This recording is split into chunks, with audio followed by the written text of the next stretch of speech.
Hello there, viewers, and welcome to Cartoon Gateway. I'm your host, David Hollander. Here's a little known fact about me. My great-grandfather was the real-world inspiration for Cotton Hill from King of the Hill.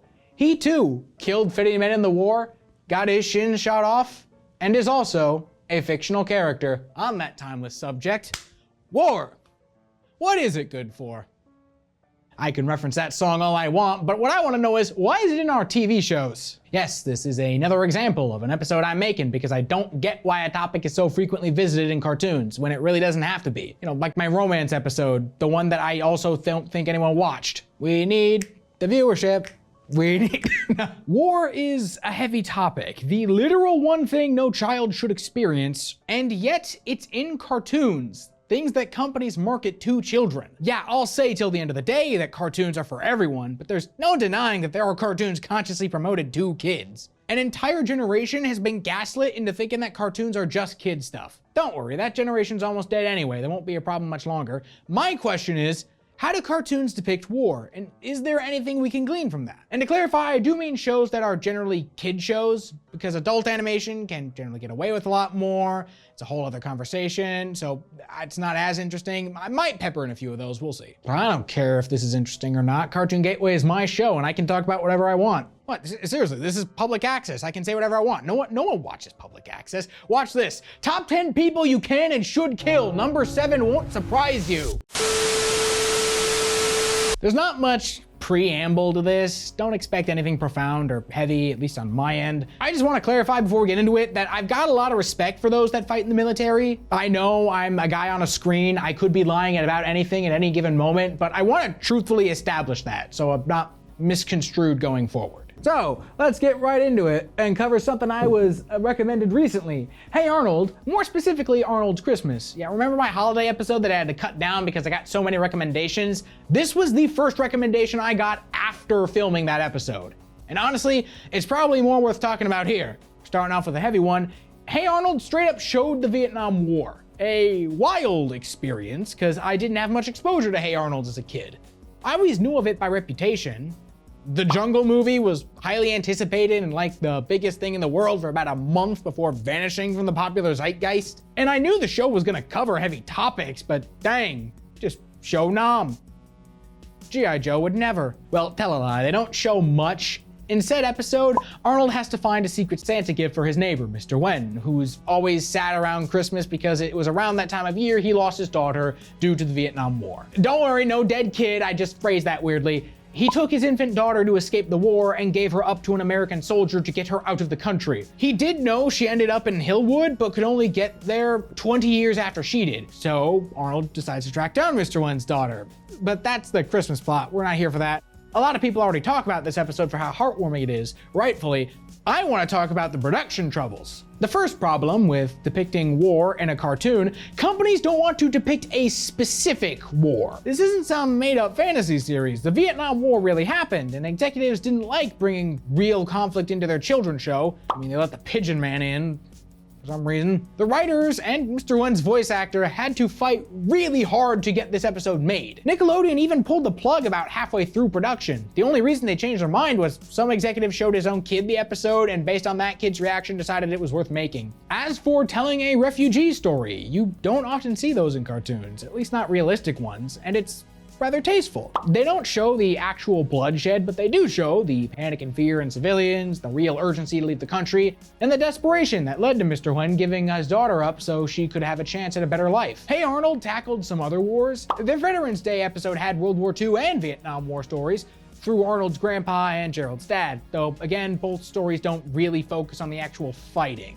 Grandpa's stories are mostly outlandish. The focus of the episode is Arnold not believing them because his grandpa tells tall tales. Gerald's dad was a soldier during the Vietnam War, but they get around the violence by establishing that, no, he didn't fight in it, he mostly did admin, paperwork. They do show he saved a man's life, but again, we don't see anything in terms of the fighting, just aftermath. In any case, this show is very low-key. It can convey the hardships of war, the experiences of soldiers and civilians, without showing the actual violence. But that's not what you're here for, is it? You're here for the fighting. Don't worry, we've got that covered, and by Megatron's left knuckle are we gonna talk about G.I. Joe. Specifically the 80s incarnation of G.I. Joe. You would think that if any show would be kinda close to war, it'd be this one. These characters are soldiers. But no. Some context might be necessary. For one, G.I. Joe itself began life as the first real action figure back during the mid-60s, when America was still on the high of being not the bad guys in World War II. So understandably, a soldier figure sold really well. In the 80s, they were rebooting this as an entire series of action figures, but ran into a problem.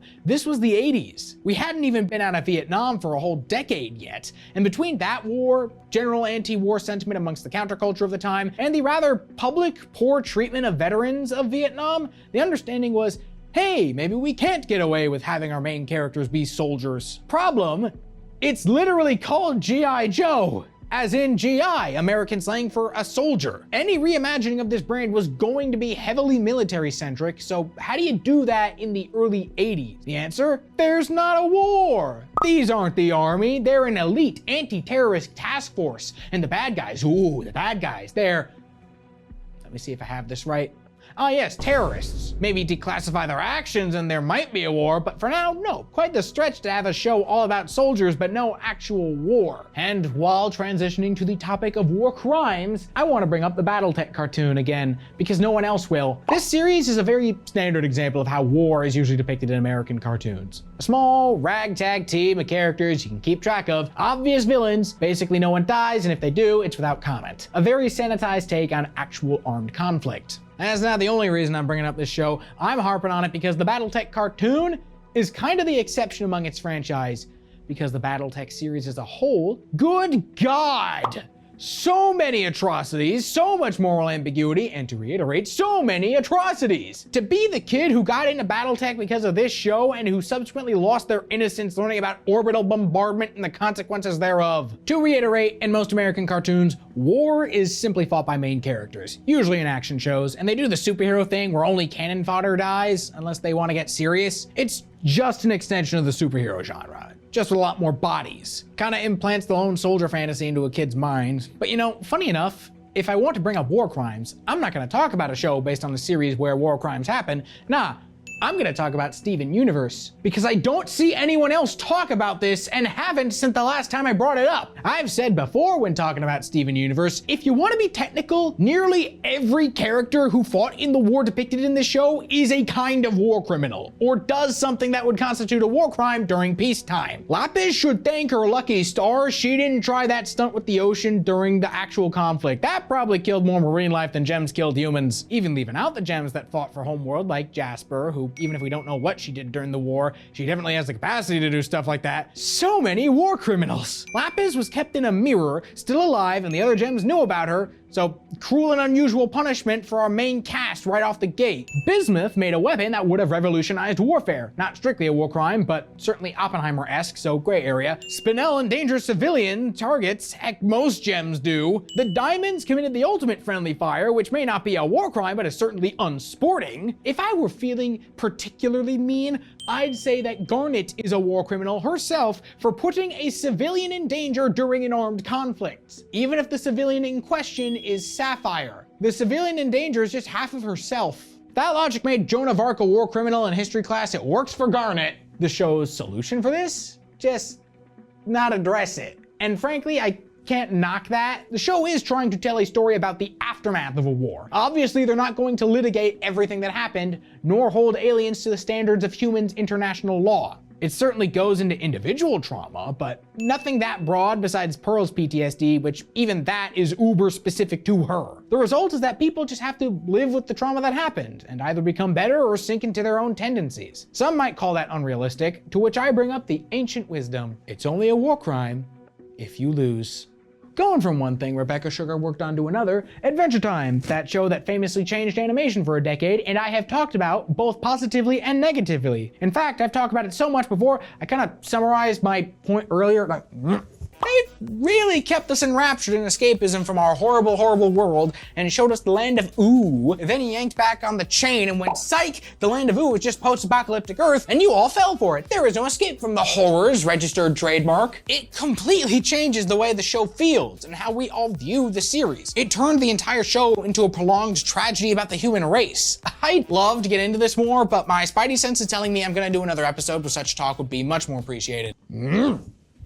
Yeah, this cartoony, colorful world of candy people and penguins is the result of nuclear fallout. I'm not making fun of that. I am making fun of the clickbait news outlets that treat this like a fan theory when it is instead established empirical fact. Adventure Time's got a unique outlook on existence, and thus war. The cosmic is truly unknowable, and the horrors of man created a world unrecognizable and forever scorched the planet into something it would never have been otherwise, doing irreparable damage to the Earth, making it the land of who. Human existence from this point on is a crumb of what it once was. This series has an insanely cerebral take on the concept because it doesn't vocalize the themes or beat you over the head with it, but this is a rather introspective take on the idea of war, or at least nuclear weapons. By sheer premise, this carries a staunchly anti-nuclear weapons message, equating atomic weaponry to horrors beyond our comprehension and capacity for violence. An attitude that's a stark contrast from the usual boy I love leveling the third world take you'll see in a lot of American media. I can't think of another cartoon that so expertly displayed these themes. The closest I've seen outside of cartoons is the early Fallout games,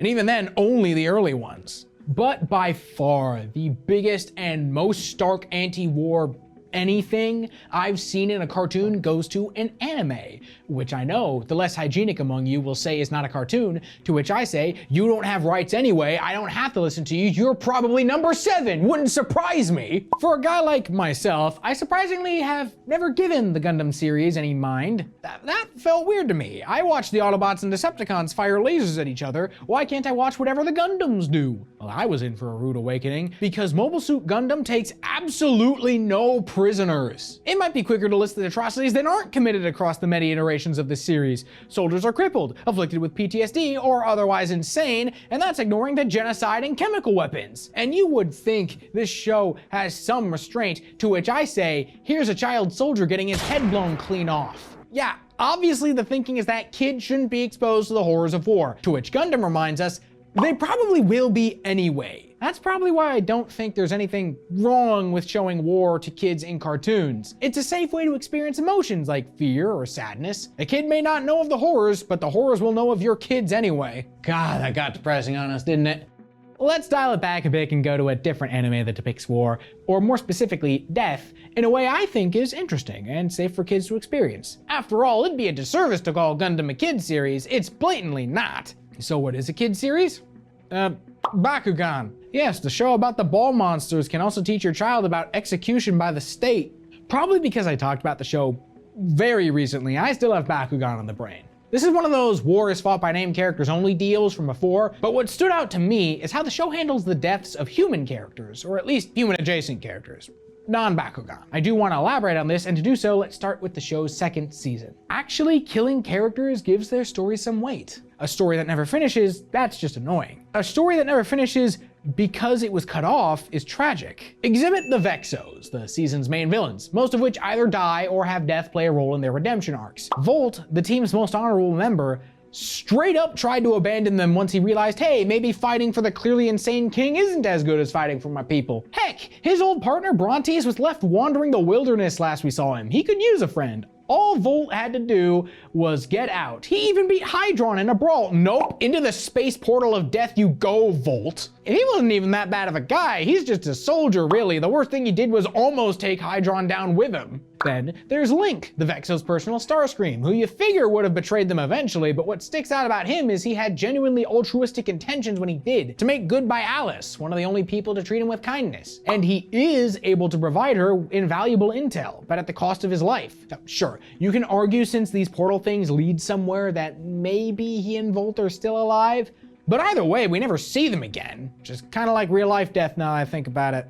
Mylene dies in an accident, not a heroic death, a truly chaotic one, though her partner Shadow actually chooses to go down with her, so dead or not, she wouldn't be alone. Surprisingly thoughtful for the Vexo's resident maniac. Gus himself doesn't die, but 2 of his own partner Bakugan take mortal wounds for him, which sets him from not a villain to mildly heroic. Even Hydron, yeah, that snot that iced Volt and Link, lost his mind long enough to have the sense to make sure he and his dad didn't survive the season. You could argue most of the Vexos could have survived, but Hydron definitely didn't. And that's what makes their stories work so well. Dead or not, most of them got the exclamation point known as death at the end of their sentence, so to speak. Which is why it's so weird that the next season, which is much more of an actual war, dialed back the death. Sure, even though season 3 was more of an actual war with battles, front lines, invasions, and such, there's not as much death. The 12 Orders, our main villains, most of them make it out. There's a lot of fake-out deaths, but of the younger half of the group, Sid is the only one to stay dead. Probably because most of these guys are teens. Counterpoint, Link couldn't have been older than 14 when he got axed. Still, the adults are totally on the chopping block, though most of them don't die in battle.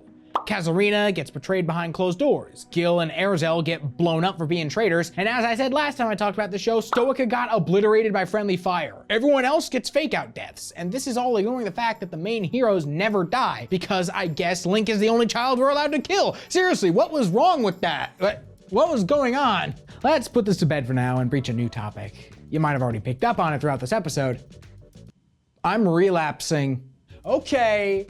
I know I said I'd stop talking about Transformers, and then I proceeded to re-upload that episode with improved audio because good God did it have problems, and I do want to stop. But I think I found something new relating to Transformers that I haven't talked about before, and it's relevant here, so bear with me. Transformers is another case of this is a PG war between good and evil, but what I find interesting is the reason the Autobots and Decepticons are fighting, which isn't always the same if you look through the various series and instances of this franchise. See, come the early 2010s, Hasbro decided they'd come up with one story and stick to it. That story being, it's a class war. The Decepticons rose up and killed their oppressors, and a bunch of civilian Autobots went, hey, good for you, maybe don't kill us too? The Decepticons said no, and bam, forever war. That story was implemented in comics, a bunch of other places, and more importantly, Transformers Prime. The weird thing is that Prime clearly wasn't written with that idea in mind. The Autobots in that show never reflect on being the privileged middle class before the war. All of the Decepticons in that show strike me as,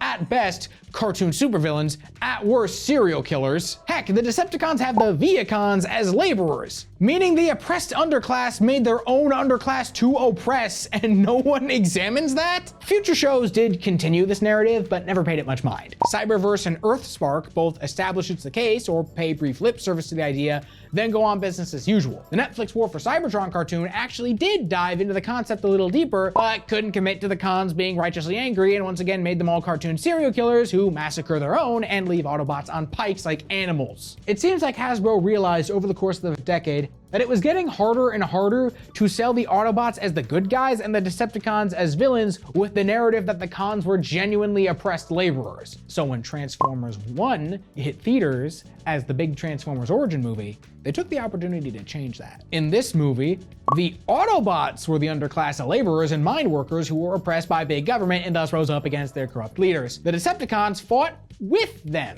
But they weren't workers before Revolution, they were soldiers, geared for battle and very little else. So it makes sense that once Sentinel Prime was out of the way, the cons just wanted to continue fighting and didn't particularly care about whether they were still in the right. If I know anything about Hasbro, it's that they love brand synergy to the point of being psychotic about it. But also, we haven't seen anything try to tell the origins of the Transformers again, at least not in cartoons. I just think it's interesting that this series tried for a morally ambiguous take on class war, then realized, wait, this isn't working, we can't do this, and pivoted. You could get away with an oppressed underclass that rose up against their corrupt leaders being the bad guys in the 2010s. Not so much now.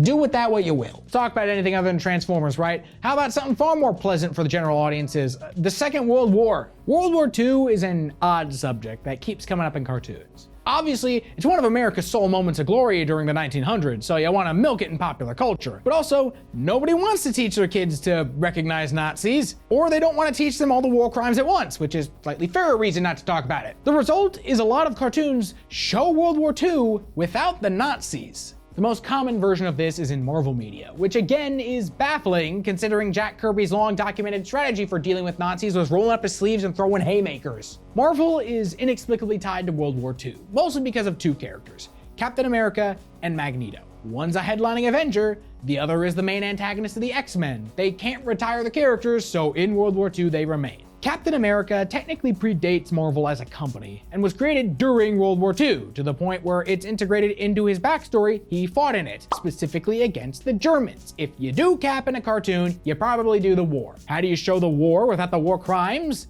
The solution is Hydra, the evil organization that are technically also Nazis, but they're also super scientists and they have their own logo. We can show the fight against these guys without little Billy losing his innocence by learning about the Night of Long Knives or anything else the Nasty Man did. Similarly, Magneto has it baked into his backstory that he was a survivor of the Holocaust. Not just that his family was taken, he himself lived in the camps. That means that more modern media has rarely touched that part of his backstory, with some exceptions. Both because media aimed at kids generally avoids this aspect of history, and because of the logic gap that exists of Magneto just living that long, which only gets worse the more time passes. Yet Cap got frozen in ice. Magneto just kept on trucking. X-Men 97 takes place in the 90s, so Magneto could conceivably have been a child in the 40s and still be at fighting age in the time the show takes place. Plus, that's not strictly a kid's show, so they could get away with it. Others not so lucky. X-Men Evolution depicted little Magneto being liberated from the camps, but notably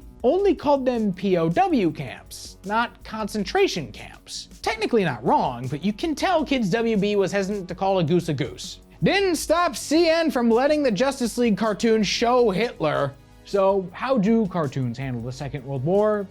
Sanitized. Presentable, which is regrettable for maintaining the memory of the tragedy, but it wasn't until after World War II that the idea of kids needing to be innocent and sheltered came about in the West anyway, so sanitized it remains. You don't want a kid learning about Josef Mengele and becoming an atheist, because wow, I wouldn't blame anyone. But this is just the American perspective, and America famously didn't even bother with the Second World War until it was several years in. If you wanted a more grim, less popified, much more serious take on that particular part of history, I'd suggest the 10-episode series, The Long, Long Holiday. Not to be confused with The Long Halloween of Batman fame. It's actually a French cartoon about the occupation of France during the Second World War, so I bet you feel like a soulless jerk for laughing at the Batman joke, you sick fool. Bold of me to assume anyone laughed at that joke. I won't go over this one much, since this is an award-winning miniseries, and frankly, talking about it alongside stuff like Bakugan and Battletech, it just feels kind of disrespectful, lumping this in with that. But I do want to shout this out. That award it won was in Outstanding Children's Programming, so it is a kid show. Obviously, viewer discretion is advised, but are you even a parent if you're not vetting what your kid watches anyway? You are. Oh, I've got to reevaluate my principles again. And while I'm reevaluating, let's go back to America and our problems. I hear you. Your voices are loud and clear. You want something that teaches children how we stopped being British. I do too. So I'm going to talk about something I don't know if anyone even knows about: Liberty's Kids. Who remembers this? Liberty's Kids aired on PBS Kids in 2002 and was a sort of recap of the events leading to the American Revolution through the eyes of a handful of youth. They witness an anomalous amount of historical events with staunch regularity. I assume we all know the broad strokes, so I won't waste time summarizing. The show doesn't sugarcoat history nearly as much as you'd think. Sure, this is kind of the pop history take on American independence, but Liberty's Kids didn't avoid things like how British loyalists weren't treated well. Tarring and feathering people was super common and barbaric, and slaves generally stood a better chance at freedom fighting for the British. They even show the battles often. Named characters die, usually historical figures. Surprisingly mature for something that aired alongside Arthur the Aardvark. Still sugar-coated, but I expect as much. It starts at the Boston Tea Party and ends at the inauguration of George Washington, so if you want a metric for how much it covers, about the historical equivalent of a sports bra. As for its use as an educational tool, I could kind of recognize even as a kid that they were deliberately skimming or slightly altering things, which motivated me to learn history as best I could. How good of an educational tool the show is depends entirely on how motivated the kid watching it is. But before I forget, I have to mention, there's some wild casting. Arnold Schwarzenegger, Whoopi Goldberg, Norman Schwarzkopf Jr., who is actual military personnel and a voice actor, and the best casting in the entire thing, Liam Neeson as the John Paul Jones. That is the coolest thing I've ever seen on principle alone. What gets me is how in the last episode, Benjamin Franklin says that it would probably take another war to end slavery in the United States. Let's ignore whether or not this particular founding father was nearly that clairvoyant. Kinda bold to make the American Civil War an end of series cliffhanger. Then again, that hypothetical follow-up probably wouldn't have been made considering how public education obstinately refuses to teach the Civil War with the proper depth and time even nowadays. Well, now I'm depressed by American history again. Don't worry, if you're ever driven to nihilism by US history, always remember, we may have had slavery long after most places, but it took us less than a century after becoming a country to knock it off. Other places took centuries themselves to stop. I'm choosing to see that as a silver lining, okay? I can't go back to being a nihilist. Let's digress from real-world history for a bit, because there's more to war than war. There's the people who fight in it. The stories of soldiers are hard to articulate to younger audiences. How do you do that in a way that's tactful? Well, I've got no clue, and my next example isn't a kid show by any means, but I'd like to watch Creature Commandos. And incidentally, talk about it while you've still got time. We're talking about everyone's favorite robot, as long as I'm speaking, G.I. Robot. When talking about this show, specifically its depiction of G.I. Robot, I know most people latched onto how the man is taken incredibly hard to number 3 on the list, but that's not what I found interesting. I pulled up the Nazi barbecue, more interested in G.I. as a commentary on PTSD and veterans, which he very much is, and that kind of gets drowned out between all the Nazi killing and people blasting coin-operated boy on repeat. Oh, that's Nazi barbecue as in a barbecue that cooks Nazis, not a barbecue for Nazis. They've had enough kosher cookouts. G.I.'s story hones in on the fact that he has only one purpose: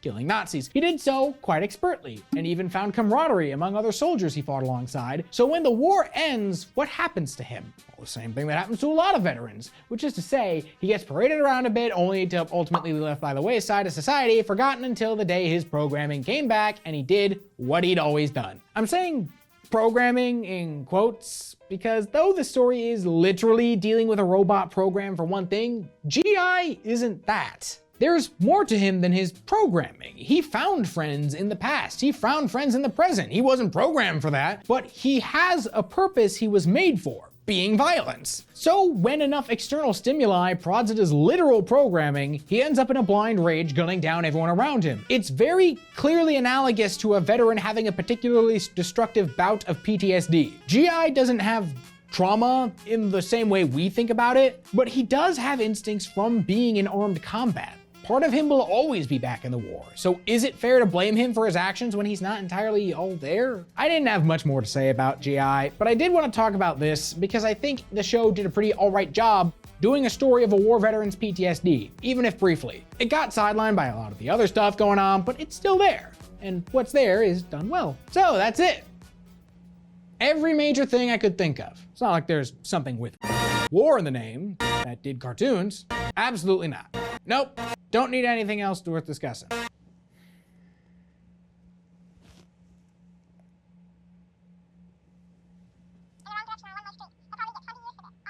Hello, Judeo-Christian God. I need you to create a middle finger big enough for my situation. You see, I lost a bet and now I have to talk about Star Wars. Oh, huh, look at that. Reality's been consumed. This is what my friends get for making me discuss Star Wars. I'll admit, I'm a little biased against Star Wars as a franchise, always have been, even before I studied film history and came to the conclusion that it is patient zero for everything people complain about in films and the industry nowadays, regardless of the nature of their complaint. Look, I need you to understand, Star Wars is the closest I have ever come to being in an actual abusive relationship. Everyone around me convinced that I'd like it. No, really, if I just watched the right movie for the 7th time. I swear, if I could, in a laboratory setting, replicate the feeling I experienced when it dawned on me that I didn't have to pretend to like these horrible movies. I could experience God's love again. I'd have an excuse to have him on speed dial. I could sell that feeling to others. And the best part is, the FDA can't regulate emotional highs. I'd be a very wealthy man if I could do that. So, when one of my Star Wars liking buddies suggested I look to his neck of the woods for interesting things to talk about regarding war in cartoons, I kinda didn't take him seriously at all. In that moment, he was on the level of that guy on the street corner who's ranting about how Bill Clinton knew more about the War of 1812 than he lets on. That doesn't even make sense in context. Like, this is the franchise you say has an interesting depiction of war? Surely, for that to happen, you need some layer of moral ambiguity. And Star Wars openly labels sides as good and bad. The Sith couldn't be more obvious generic villains if they all wore twirly handlebar mustaches and tied maidens to railroad tracks. Yeah, sure, Star Wars isn't the only thing guilty of that, but in real life, wars are rarely fought for ideologically moral reasons. Everyone says and pretends they are so they don't feel bad, but most wars on the grand scale are just generations of young men and women being sent into a meat grinder until someone in the right place can make an arrangement. And obviously, media loves pushing good versus bad narratives at us, so wars in cartoons rarely reflect moral ambiguity. So yeah, in a show that's debatably not even for kids, or at least not the youngest children, we've got a lot to cover. The biggest thing being the Umbara arc, during which Anakin leads a squadron of clone troopers to head an invasion of the planet Umbara. It's often repeated that George Lucas took inspiration from the Vietnam War when crafting the original Star Wars trilogy of films. But if anything, I'd argue this is the much more on the nose comparison. Potential History has a really good video that summarizes that better than me. Watch that if you want elaboration. It's like 6 minutes. I don't think I've seen a show on Cartoon Network depict things like execution after court-martial, guerrilla warfare, the psychological toll such things take on people. Plus, while this could apply to the whole show, at least if I've seen, A+ for making the various clone troopers distinct and identifiable characters. It makes the hardships they endure that much more real. Oh, and incidentally, these episodes introduce a villain who I'd argue is a more effective villain than half or even most of the ones you see in the actual movies. But hey, that's probably just the inherent superiority of animation talking, or I'm just unflinchingly biased, take your pick.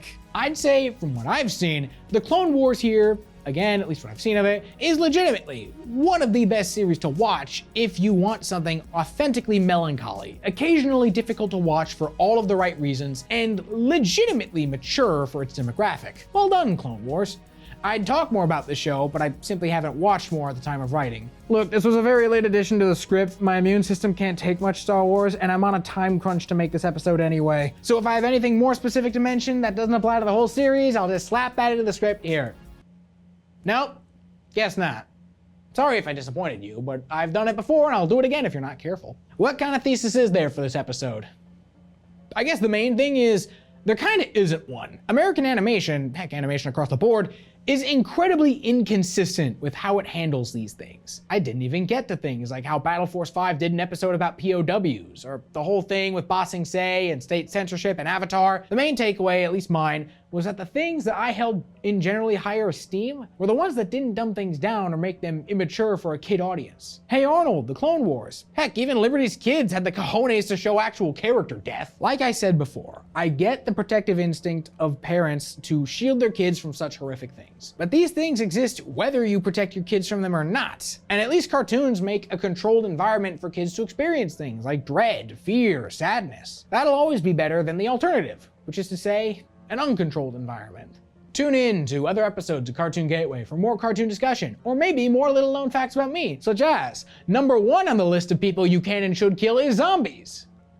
You are doing them a favor. Don't ask me what got between zombies and Nazis. I don't know how something managed that.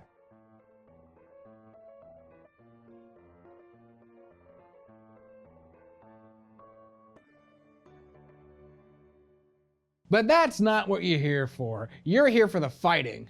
Don't worry, we've got that covered. And by Megatron's left knuckle are we gonna talk about G.I. Joe. I pointed to my right knuckle when I said that. I gotta do that again. For over 40 years, SCM has been the voice of our town, bringing us together through local programming, education, and live broadcasts. SCM isn't just about television. It's about empowering our community, ensuring our voices are heard during government meetings, and celebrating milestones like our high school graduations. But today, SCM faces a challenge. Our funding structure is based on television subscriptions. And it's no secret, people have been cutting the cord. With a shift to internet-only subscriptions, SCM receives less revenue, even though all our programming is freely available online. We need your support. We need your support. We need your support. We need your support. we need your support. Your donation can make a difference. It will ensure that SCM remains open, continues to educate our youth, and keeps our community informed. Thanks to SCM, I've been honing my creative skills, helping me work towards my college degree. SCM is crucial for keeping our community connected. SCM isn't just here to broadcast local events. They're actually preserving Simsbury's history. Join us. Join us in preserving Simsbury's voice. Simsbury's voice. Together we can ensure that SCM continues to thrive for generations to come. Visit our website or scan the QR code on your screen to make your donation. Every contribution counts. Thank you for supporting Simsbury Community Media, where your town, Your schools, and your government come together.